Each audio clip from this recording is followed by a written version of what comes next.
Today is Saturday, January 14th. The latest data shows job growth in the U.S. is still pretty strong, with more jobs available than there are people to fill them. But there are signs changes could be on the way, like more hiring freezes, layoffs, and possibly a long-anticipated recession. And in some industries, layoffs have already begun. So how can both employees and employers prepare for the rest of 2023? Our guest today is Lauren McGoodwin. She's the CEO of Career Contessa, a career resource that helps women build successful and fulfilling careers. She's also the author of the best-selling career book, Power Moves, and the host of the Career Contessa Podcast. Today, she'll share what job seekers can do to be as competitive as possible, even those that are not technically looking for a new job right now, how to respond to workplace trends in the new year, including so-called quiet hiring, and much more. Welcome to the Newsworthy Special Edition Saturday, when we sit down with a different expert or celebrity every Saturday to talk about something in the news. Don't forget to tune in every Monday through Friday for our regular episodes, where we provide all the day's news in 10 minutes. I'm Erica Mandy. It's now time for today's Special Edition Saturday.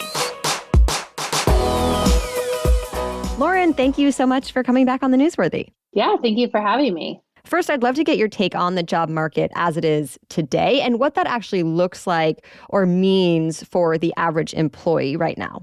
Despite what we hear about layoffs and hiring freezes, and the Fed interest rates going up and a potential recession, there are still jobs out there. But here's the catch. When there are a lot of layoffs, like there have been, especially with like the tech sector and things like that, it means that it's a very competitive job market, right? You all of a sudden have this like flush pool of highly skilled workers. And so I would say, yes, there's jobs, but it's competitive. And so what's your advice for the average worker right now who is thinking about changing jobs? I think it's not a bad time, but you need to be extremely savvy and strategic about it. You're going to want to take into account really polishing that resume, getting that LinkedIn profile optimized, being really thoughtful about where do you want to apply and what do you want to do and why is that, having really thoughtful answers to that. And probably the best thing that you could be doing right now is networking. So when we have competitive job markets like this, networking. That's very, very important. And when you're networking, a lot of times people will ask you, do you have a resume I can share with someone? Or if they're making an introduction, they might, link to your LinkedIn profile. So you want to have those things in a really good place. One of the things I like to tell people during times like this too, when you are thinking about you want to find a new job, but there's a little uncertainty in the job market is, one, go for the glue companies, not the glitter companies. So the glitter company that is maybe the startup that has no idea how they're actually going to fund your job next year, I would be careful about those companies, right? The other thing I always tell people is to always be job searching. One of the things that happens is when people get laid off, there can be this panic of all these things you need to do. And so a good thing to be thinking about is how can you kind of quote unquote always be job searching, always be thinking about opportunities, networking, staying in touch with people, that kind of thing. Do you think the high rates of quitting and changing jobs that we did see in the recent past will continue in 2023? I don't think as much. I think people are probably a little more settled. I think the people that are going to be looking for the jobs in 2023, and this is not based on any data, just kind of anecdotal evidence, is like the people who maybe switch jobs and it's maybe not turning out to be 100% what they thought it was going to be, people who have life-changing events, aka we're moving to a different place, or I got laid off during COVID, I took a break, now I'm going back in, that kind of thing. And then, of course, the people who are at companies that have had big layoffs. So I don't think it's going to be quite as much because I think that it's harder out there. And so people who are in what I like to call the good enough job, they're happy enough with their jobs. They have most of the things they want from a workplace. I think they are going to probably focus more on their roles within the organizations. And that's actually really good too, because companies who aren't maybe doing layoffs, they might be doing a hiring freeze. Those companies are going to be very focused on retention of their current workers, skill building of their current workers, that kind of thing. Well, and that, staying at your same job brings me to a popular phrase that's been used lately, which is quiet quitting. So for anyone who doesn't know, it kind of refers to a worker who does the bare minimum at their job. So first, is this a new concept, or are people just more willing to tell people that they're doing this and maybe talk about it on social media? And then second, what are the pros and cons of quiet quitting? Because if layoffs are coming, are they the ones that are going to be laid off first? To answer your first question, it's not new, but the term quiet quitting is new. It's almost like it's been rebranded. So you don't necessarily think this, like the younger generation is doing it more? I don't think so. I think there are tons of times in your career, whether it's over a month or over a year, where you have times where you're very heads down, focusing on execution. And then you have other times where maybe you're looking up a little bit more and you're kind of saying, you know what, that thing can wait, or I'm going to set boundaries, or like work-life boundaries. I think with the introduction of remote work for a lot of people, or hybrid work, those boundaries got so blurred that people had to really start implementing some of that stuff on their own too. So I don't think it's completely new concept. I definitely think it's kind of been taken off. And I think for years, it's not just Gen Z. I think for years, people have kind of said younger generations are entitled. You know, I'm of the millennial generation. I feel like we were the first people to get kind of bashed over the head about the fact that we were entitled and we didn't want to work. And part of it was like, when you have a generation come into the workplace that has different expectations and kind of shakes things up a little bit, that's tough. That's hard, you know, and Gen Z is going to enter the workplace and have different expectations. They aren't going to maybe want to work past 5 p.m. when they're not getting paid to work past 5 p.m., which seems totally normal and acceptable, except that we've had, you know, a decade plus of times where it's been like sold to us that you need to be working nonstop. And this hustle is sort of this like attractive thing. And, you know, who are you if your whole identity isn't your career, et cetera. So I think it's just a little bit of a pendulum shift. I think when quiet quitting gets extreme, to answer your second question about, you know, are people likely to fire quiet quitters or what happens with them? Yeah, if you're an extreme low performer at work and like low motivation, low engagement, I don't think we even need to call you a quiet quitter. You're just low on the totem pole of what a company needs, then yes, you are probably going to be the first person on the list of letting go. How do you tell people to try to find the balance, right? Because you were saying on one hand, it's like reasonable that you shouldn't have to be working 24/7. On the other hand, you don't want to be a low performer.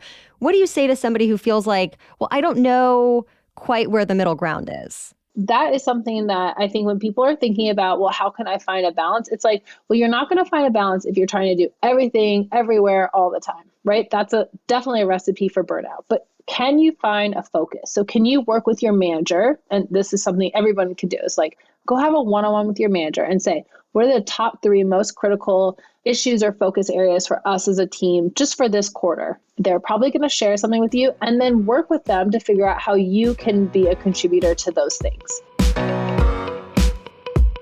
Still ahead, Lauren McGoodwin explains other workplace trends she expects in 2023 and the best way for employees to respond to them.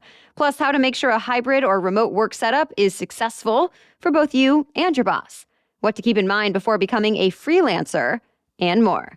But first, let's take a quick break to thank our sponsors. The Newsworthy is brought to you by Rothy's. I personally love that the new year is a time to reflect and reset. Not to put pressure on myself, but just to take stock of what makes me feel good and what small things I might want to upgrade or change. And this year, cleaning out my closet and getting a bit more organized is one of my big to-dos. And part of cleaning out my closet means donating a bunch of old and refreshing my 2023 wardrobe. But I always notice that my Rothy's shoes go in the keep pile because they have a timeless style, they're super comfortable, and they're high quality and durable, so they still look great even after it's been years.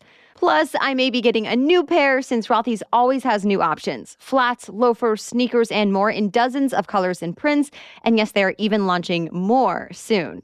You might also know by now that I love Rothy's shoes because they are sustainably made with their signature thread spun from recycled single-use plastic bottles. For stylish and comfortable shoes, shop Rothy's. Get $20 off your first purchase at rothys.com/newsworthy. That's ROTHYS, rothys.com/newsworthy. And thanks to our other sponsor, Rocket Money. If your New Year's goals are to manage your budget better and save money, you'll want to check out Rocket Money. Rocket Money, formerly known as Truebill, is a personal finance app that finds and cancels your unwanted subscriptions, monitors your spending, and helps you lower your bills all in one place. Over 80% of people have subscriptions they forgot about, like a streaming service you bought to watch just one show, or a free trial that you never even used. Well, Rocket Money will quickly and easily identify your subscriptions for you so you can stop paying for the ones you don't want or don't use. The same day I signed up, I found 2 subscriptions I had forgotten about and was able to immediately cancel them, saving me money I didn't even know I was wasting each month. Over 3 million people have used Rocket Money, saving the average person up to $720 a year. So stop throwing your money away. Cancel unwanted subscriptions and manage your expenses the easy way by going to rocketmoney.com/newsworthy. That's rocketmoney.com/newsworthy. rocketmoney.com/newsworthy. Okay, now back to our conversation. On the flip side, we've seen the term quiet firing, where the employer is the one taking steps to try to make you unhappy so that you'll quit instead of fire you. And then the newest term, which is quiet hiring. I hadn't heard this one. This one is a little bit different. So can you explain what is quiet hiring? Yeah, so quiet hiring is essentially, instead of giving someone an actual promotion or a pay raise and making it all official, you're essentially giving them another role at the company. You're quote unquote hiring them for another role at the company and kind of just making it part of their day-to-day job responsibilities. And that is tough because when there are layoffs, right, this kind of naturally happens. So let's say 2 people were doing a job. One person is laid off. Now, is that other person going to do 100% their job and the other person's job? Are they going to do like 1.5? And I want to believe that they don't always happen with like the employer saying, yeah, let's get 2 for the price of 1 kind of thing. But I do think that it can happen in the chaos of all that reorganizational restructuring that happens. And to your point, it's a new term and people are aware of it and they're starting to speak up about it. So I think that's actually a really good thing that this term is coming out now. I've also heard that while you might be moved around within your company, it can also mean hiring short-term contractors to fulfill a job instead of hiring a full-time employee. Is that also kind of part of this trend? And I think I've seen data that shows more contractors are being used, more freelancers are being used. Yeah, absolutely. And when companies are thinking about the financial health of their organizations, those are smart moves. Do you want to lay off 5 people or do you want to hire 3 and allow those 3 people to maybe work with freelancers when they need the extra help come and go?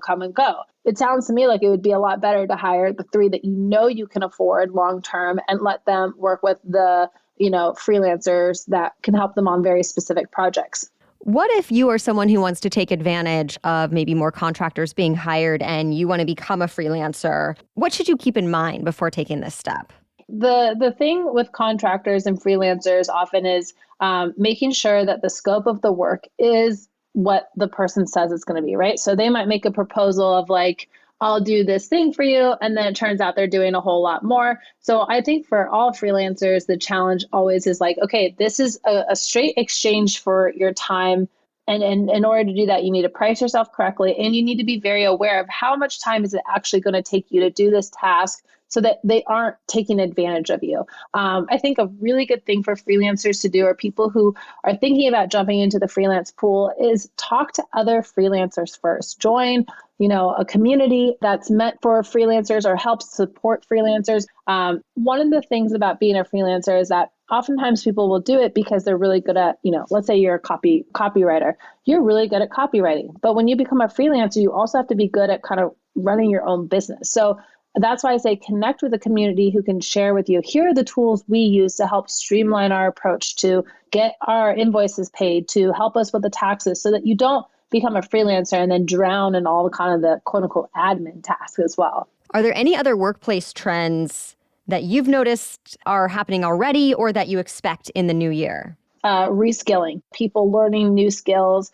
organizations supporting them in learning those new skills. The other thing I hope that we see more in 2023 is employers taking a look at their benefits, such as subsidizing childcare costs. Also, figuring out the hybrid remote work thing is, I think, a constant work in progress. I think more employers are really pushing to get people back in the office more days a week. People are definitely pushing back on that. So we'll see what that's like. I've heard a lot about that. People are almost switching jobs because they don't want to go back into the office. Are you hearing the same thing?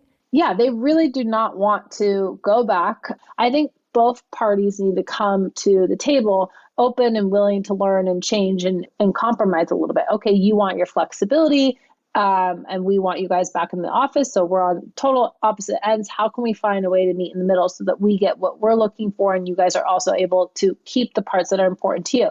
maybe you're okay with being in the office 2 days a week, as long as you have flexibility around the times or the days that you go in, that kind of thing. That might be a happy medium. And what's your top advice for remote work or hybrid work? I think that teams need to have sort of their own, maybe kind of like their own written rules. Like, what are your guys' communication preferences? When are you going to be online? I think a lot of this stuff, especially when you can't see each other and you can't just turn around and talk to each other, it comes down to really good communication and creating that structure. Final takeaway for working in 2023. It's going to be another year of people being a little burnt out by work. There's a fantastic book called Essentialism, where he talks a lot about, the pursuit of less. And so I think that's going to be another just very important skill for people to learn. I feel like people at the end of 2022 were and are still just so burnt out. A week for vacation, Christmas time and spring break and whatever is not enough. So you've got to find a way to kind of build in more of that less burnout feeling throughout the year. Well, thank you so much to Lauren McGoodwin for sharing her insights and advice with us today. You can order her book, Power Moves, listen to the Career Contessa podcast, follow on social media, and more, all at careercontessa.com. If you enjoyed this episode, we would love for you to share it with a friend or on social media. And of course, join us here at The Newsworthy once again on Monday to check out our 10-minute news roundups. We have regular weekday episodes released every Monday through Friday to keep you informed in our signature fast, fair, fun style. So we'll be back on Monday. Until then, have a great weekend.